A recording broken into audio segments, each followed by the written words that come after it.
Hello students. स्वागत है आपका हमारे YouTube channel MRS online study में। आज हम लोग आपके सामने लेकर आए हैं UP board mathematics class 12th का सेट 324 बीसी। उसके सॉल्यूशन हम आप लोग को प्रोवाइड करेंगे और इसके पश्चात हम लोग अब आपके लिए जो है क्लास 12th के हर चैप्टर के वीडियो आपके लिए फ्री अवेलेबल होंगे। और अब अगर इस सीरीज में हम लोग देखें कि जो आपका पहला क्वेश्चन जो ऑब्जेक्टिव थे, पहला क्वेश्चन जो हमारे पास आया है वो है संबंध का। आप संबंध के बारे में पढ़ चुके हैं और संबंध में आप जानते हैं एक संबंध दिया गया है प्राकृतिक संख्याओं के समूह पर। प्राकृतिक संख्या का समुच्चय होता क्या है? नेचुरल नंबर्स, जो कि आप जानते हो स्टार्ट्स होती हैं 1 से और इनका लार्जेस्ट जो है नेचुरल नंबर एग्जिस्ट नहीं करती है। इसको हम लोग इनफाइनाइट मानते हैं, मतलब कोई भी लार्ज नंबर जो आप कंसीडर कर सकते हो वो एक नेचुरल नंबर है। तो अगर यहाँ पर अगर हम संबंध देखें, जो रिलेशन है हमारे पास, रिलेशन जो आपका दिया गया है वो दिया गया है कि ए कॉमा बी टाइप के एलिमेंट्स इसमें होंगे। ए कॉमा बी का मतलब है कि ए जो है वो बी से रिलेटेड होगा और किस प्रकार से रिलेटेड होगा वो दिया गया है हमारे पास कि जो ए होगा वो b-2 होगा, जहां पर जो हमारे पास b है वो ग्रेटर देन 6 है।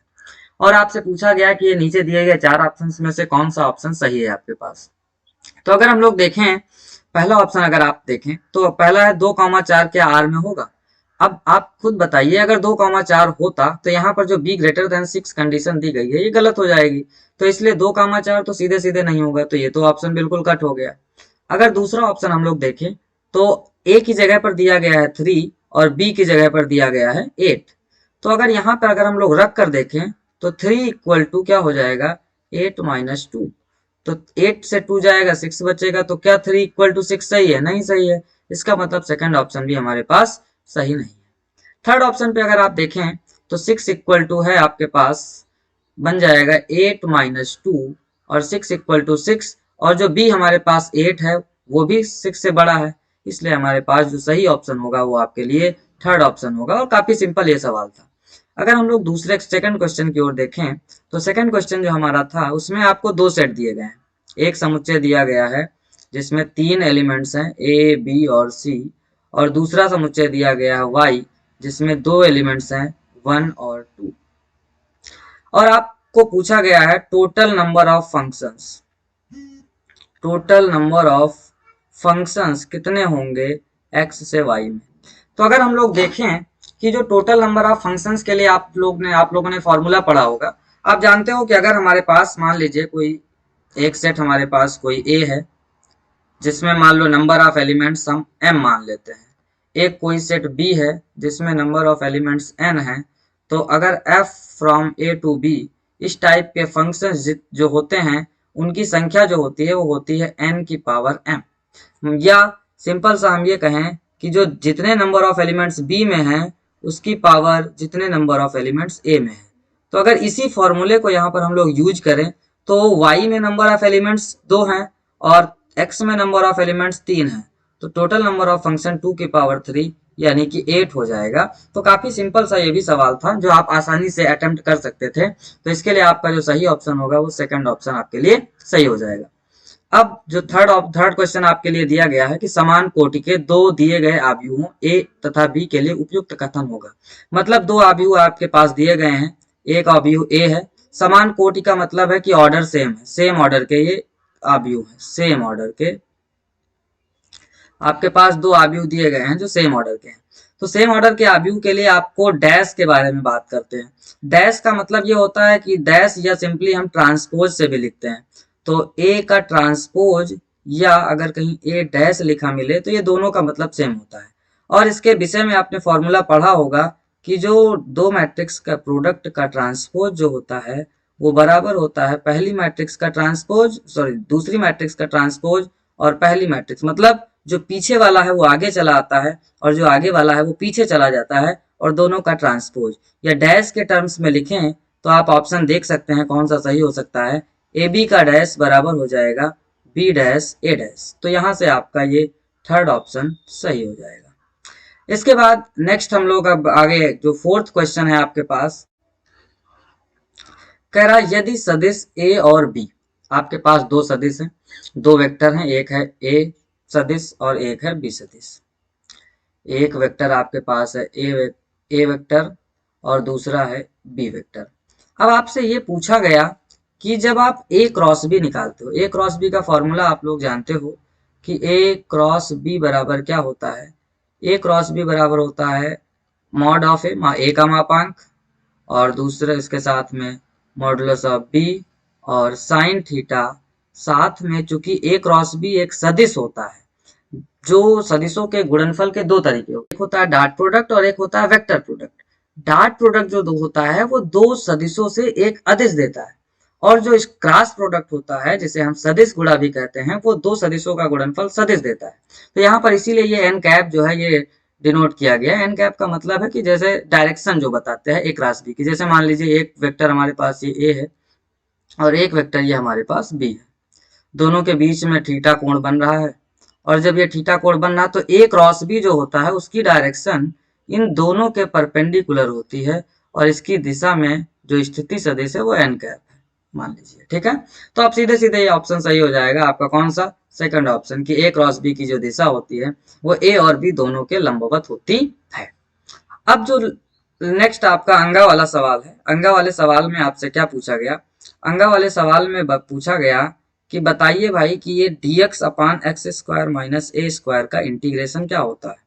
ये सिंप अगर आपने इंटीग्रेशन पढ़ा है तो आपको पता होगा, ये सीधे सीधे फॉर्मूला भी होता है कि dx upon x square minus a square का जो इंटीग्रेशन होता है वो होता है 1/2a log mod x minus a upon x plus a plus एक कांस्टेंट साथ में ऐड कर दिया जाता है। ये सीधे सीधे आपका फोर्थ ऑप्शन सही होगा, लेकिन हम आपको इसको करके दिखाते हैं कि ये कैसे आता है।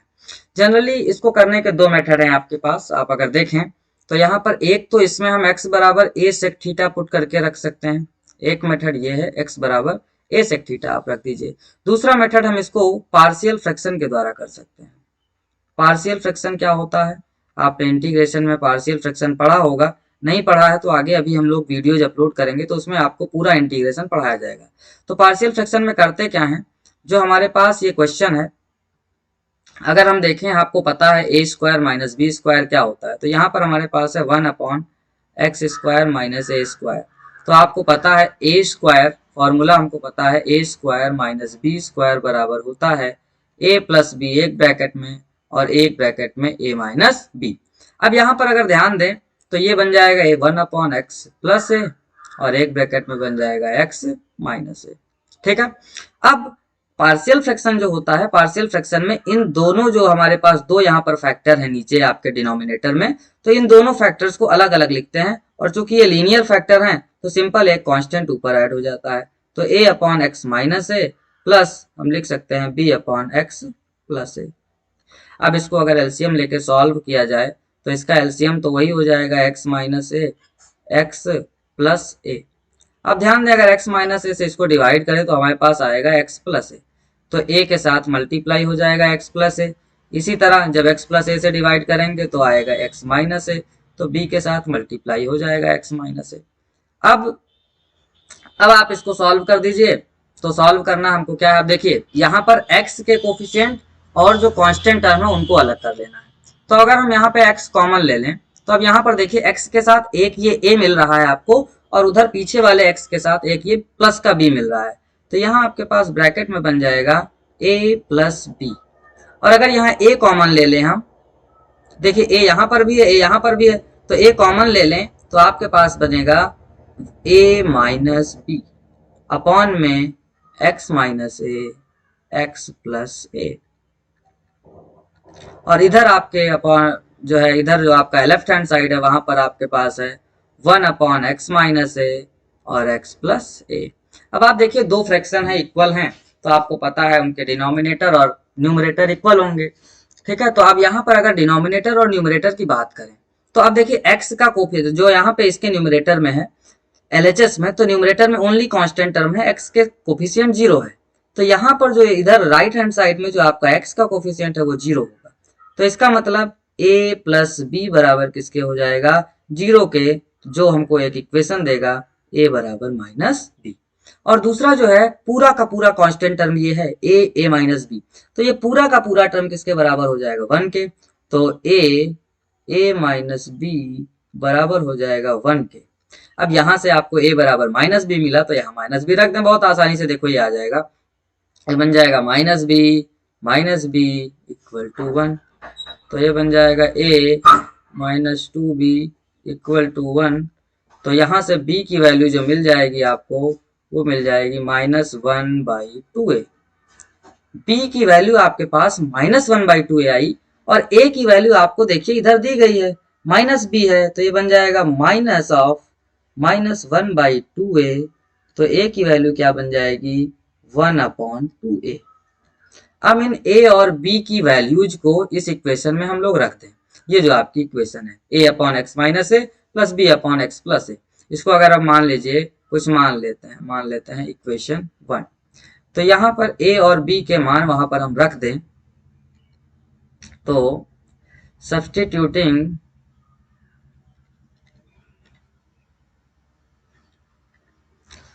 Values of a and b in equation 1, तो वहां पर अगर हम लोग रख दें तो आपके पास बनेगा क्या, 1/x minus a x plus a बराबर बन जाएगा 1/2a, और इसके साथ में फैक्टर है x माइनस a। ठीक है, तो इसके साथ में आपके फैक्टर है 1/2a और साथ में है x माइनस a। और यहाँ पर अब देखिए, वहां पर हम लोगों ने प्लस लिया है, अगर आप ऊपर देखें, यहाँ पर देखिए, यहाँ पर प्लस है, लेकिन चूंकि b की वैल्यू माइनस में आई है, तो ये जो सेकंड फैक्टर आपका बन जाएगा, ये बन जाएगा सेकंड टर्म, ये बन जाएगा माइनस का 1/2a और 1/x प्लस a। ये पूरी की पूरी वैल्यू ले जाकर के हम लोग इंटीग्रेशन वाले क्वेश्चन में रख दें।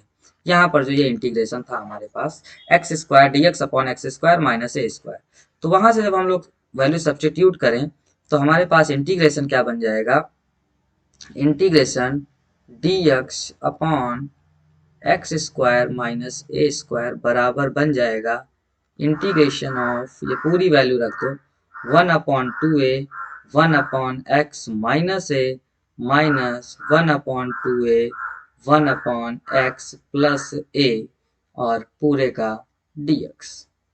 अब इसको अलग अलग कर लेते हैं, क्योंकि आप जानते हो सम ऑफ फंक्शंस का जो इंटीग्रेशन होता है वो अलग अलग निकल जाता है। क्योंकि 1/2a देखो दोनों टर्म्स में है, तो यहाँ से 1/2a हम लोग कॉमन ले सकते हैं, और 1/2a जब कॉमन ले लेंगे तो इंटीग्रेशन में बचेगा क्या, ये बचेगा 1/x minus a dx minus integration 1/x plus a dx। अब आप जानते हो कि जो 1/x का इंटीग्रेशन होता है, आपने पढ़ा होगा, क्योंकि देखिए इंटीग्रेशन क्या है, इंटीग्रेशन जो है वो रिवर्स प्रोसेस है डिफरेंशिएशन का। तो रिवर्स प्रोसेस है, आप log x reverse process of differentiation, ठीक है, ऑफ डिफरेंशिएशन, मतलब आप जानते हो कि log x का जो डिफरेंशिएशन होता है वो 1/x होता है। इसका मतलब ये कि जब आप 1/x का इंटीग्रेशन करोगे तो वो log x होगा। ठीक है, तो इसी तरह यहाँ पर ये 1/x माइनस है, लीनियर फैक्टर है, तो यहाँ से भी इसका जो इंटीग्रेशन होगा वो क्या बन जाएगा, 1/2a आपका बाहर रहेगा ही, ये बन जाएगा log mod x minus a minus log mod x plus a, और लास्ट में कांस्टेंट ऐड हो जाता है इंटीग्रेशन टर्म में। अब आप जानते हो कि जो log होता है, log की प्रॉपर्टी होती है log m minus log n बराबर होता है log m बाई n। तो यहां से बन जाएगा 1/2a log mod x minus a upon x plus a plus c। ये आपका इंटीग्रेशन का फॉर्मूला बन जाएगा, जो हम लोगों ने पहले ही वहां पर टिक कर दिया था, क्योंकि ये फॉर्मूला होता है जो बच्चों को याद कराया जाता है, क्योंकि इसकी मदद से और सारे क्वेश्चन जो होते हैं इंटीग्रेशन के वो लगाए जाते हैं। तो इस अकॉर्डिंग यहाँ से 1/2a log mod x minus a upon x plus c, ये आपका ऑप्शन सही हो जाएगा। तो अब इसके आगे के क्वेश्चंस हम लोग नेक्स्ट वीडियो में देखेंगे। आप हमारे चैनल को, अगर आपको वीडियो अच्छी लगी तो हमारे चैनल को सब्सक्राइब करिए, वीडियोज को लाइक करिए, और क्लास 12th में 100 आउट ऑफ 100 मैथमेटिक्स में पाने के लिए हमारे चैनल को सब्सक्राइब करिए और हमारे